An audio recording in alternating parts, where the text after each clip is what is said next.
Sirianni clearly feeling the heat of being on the hot seat.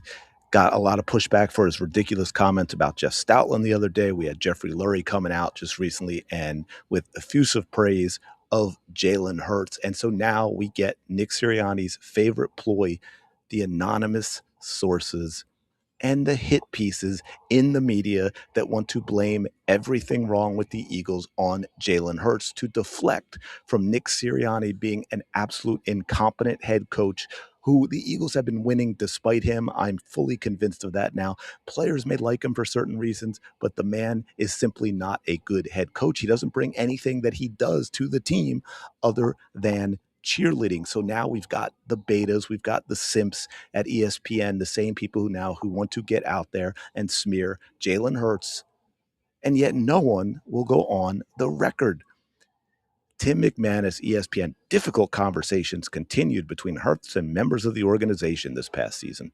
A team source added, of course they did. Even members of his inner circle knew Hurts played a part in what went wrong last year and addressed it with him. A source close to Hurts said, uh, wouldn't that source have to be in the inner circle? And why don't we have any names? There are never any names. A team source at that time described the state of affairs as a disaster and indicated Hurts was part of the issue, noting that whatever personality traits had rubbed people the wrong way before had grown since the championship win. I feel like with the Eagles and Jalen Hurts and Nick Sirianni, I should say, because if there's one thing we know in watching Nick Sirianni and his behavior as an Eagles head coach is this is a man child. This is someone who has never grown up, who has no emotional control, who continues to act like a middle school boy, or to be fair, a middle school girl, because this feels a lot more like a sequel to Mean Girls than it does a professional football organization, thanks to Nick Sirianni and his immaturity and thin skin. So let's keep going. Jalen Hurts 2025 friction. I mean, Inside Eagles 2025 friction as Jalen Hurts stands at crossroads. Been to the Super Bowl every single year he's been a starter. 2 Super Bowls, 1 Super Bowl win, Super Bowl MVP. And by the way, his numbers this year, nowhere near as bad as people would like you to believe if you actually dig into them, despite the terrible offensive line, despite the lack of a running game, despite Kevin Patullo and Nick Sirianni's completely obliviously bad and predictable offense. The play was supposed to save the season. Instead, it encapsulated its pain. The Philadelphia Eagles were teetering, poised for a Jenga-like collapse in front of a fatalistic home crowd, scarred from a challenging 2025 season of offensive football. So they got out their thesaurus, or I don't know, maybe it's AI, Timmy and Jerry, uh, clearly men who got rejected by the star quarterback in high school. With 43 seconds left in a wildcard playoff game against the Niners, offensive coordinator Kevin Patullo, who's been fired, by the way, fiddled with his red pen scanning the play sheet. Quarterback Jalen Hurts stood in front of him, speaking to his play caller over Hurts' left shoulder. Coach Nick Sirianni was nearby, listening to the chatter. A few assistants and backup Tanner McKee were within earshot.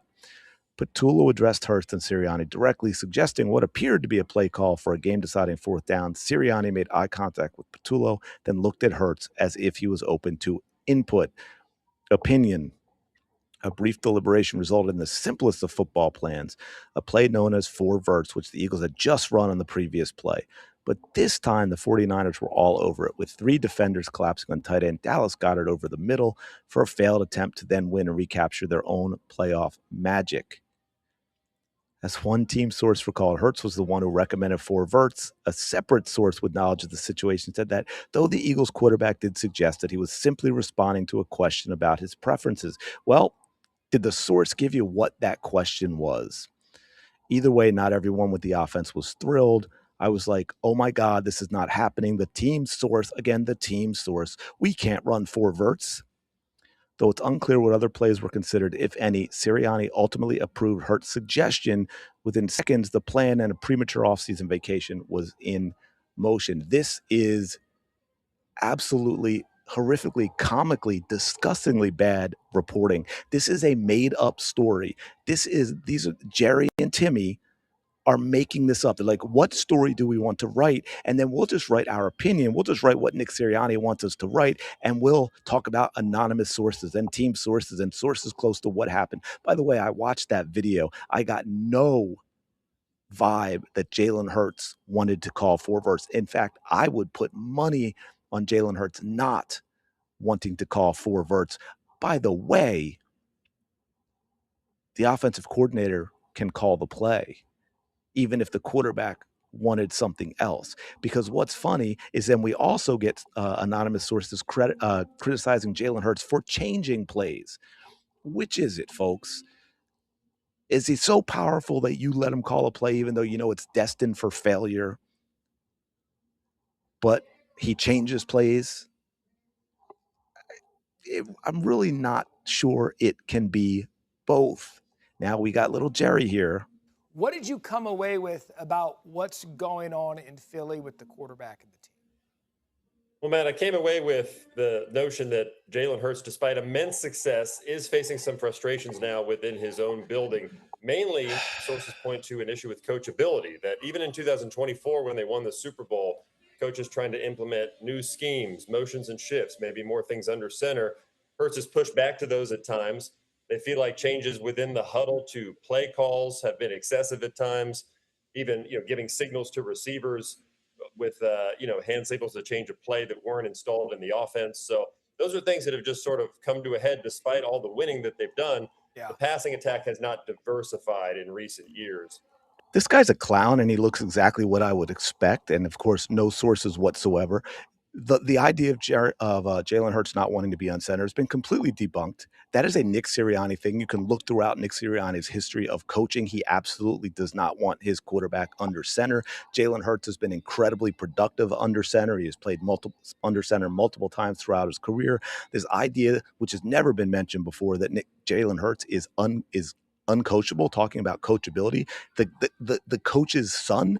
This is, again, absolutely absurd on its face. And Jeremy should be embarrassed. He should be in hiding right now. ESPN should have fired him by now, but we all know this is why ESPN is a failing sports organization, because they are unprofessional. For him to sit here and just make stuff up and to use criticisms of Jalen Hurts that we already know have been debunked. The idea that he can't throw over the middle, that he doesn't want to throw over the middle. Again, we can watch the film over and over again. That's a lie. Him not wanting to be under center. Again, that is a lie.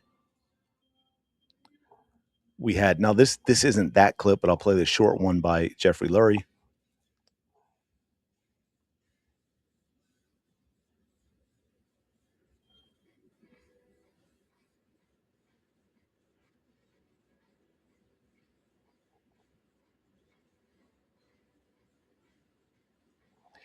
Did not mention Nick Sirianni, as mostly Eagles tweets. Shout out says here, now I see why this hit piece dropped. Yeah, isn't it amazing? And by the way, what I was talking about when I said this isn't it is Jeffrey Lurie the other day had a lot of praise for Jalen Hurts. Once again, this is a Nick Sirianni hit piece, whether it come directly from Nick or he's got people that he has put out there to get these stories to reporters who are willing to get on their knees for Nick Sirianni for whatever reason and slurp up what he's putting out there and then go out and bash Jalen Hurts with literally nothing but, oh, team source, oh, anonymous source, oh, someone close to the organization, close to Jalen Hurts.